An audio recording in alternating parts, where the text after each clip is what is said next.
ছিলেন শ্বশুর বাড়িতে মানিয়ে নাও। তাই তো বলছি, বাবার বাড়িতে যাব না। আমরা তিনজন নিজেরাই থাকবো, নিজেদের পায়ে দাঁড়াবো। গ্রামের বাইরে তিনটে বড় গাছ আছে, মনে আছে? সেখানে আপাতত আশ্রয় নেব, তারপর কাজ খুঁজবো। তুই কি আমাকে বিশ্বাস করিস? করি দিদি, কিন্তু একটা কথা বলি, যদি রাতে কোনো অচেনা লোক আসে, আমরা তিনটে মেয়ে, কে দেখবে আমাদের? নেহা, এতদিন কে দেখেছে আমাদের? এই ঘরে থেকেও তো কেউ দেখেনি। আমাদের স্বামীরা, যাদেরকে আমরা সব থেকে বেশি ভরসা করেছিলাম, তারা পর্যন্ত আমাদের দেখেনি। মা তো দেখবেনই না। তাহলে এই ঘরে থেকে লাভটা কি ছিল? ঠিক আছে দিদি, চলো।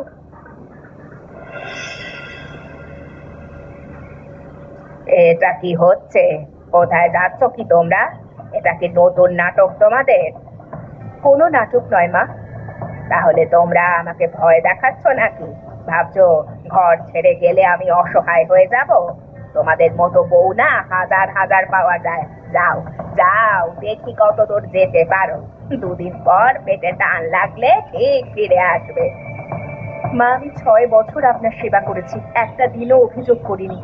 আপনি আমাকে বন্ধা বলেছেন পাড়ার লোকেদের সামনে, তাই বাধ্য হয়ে আজ আমরা চলে যাচ্ছি মা। রাকেশ, তোর বউ কি বলছে শুনেছিস? তোর বউ আমাকে শেখাচ্ছে।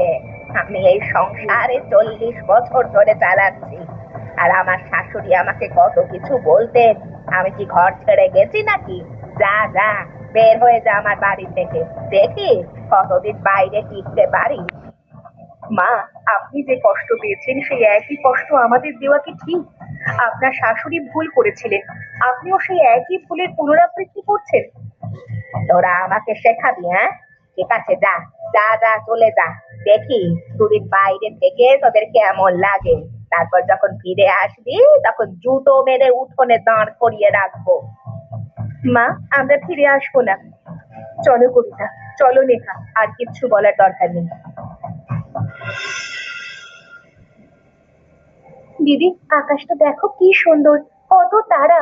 শ্বশুর বাড়িতে থাকতে আমরা সারাদিন, শুধু সারাদিন মাথা নিচু করে কাজ করেছি। আজ প্রথমবার জীবনটা অদ্ভুত সুন্দর লাগছে দিদি।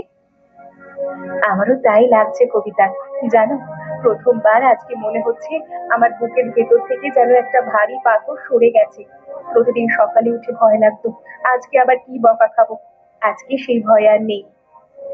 কিন্তু দিদি, কাল থেকে কি করব?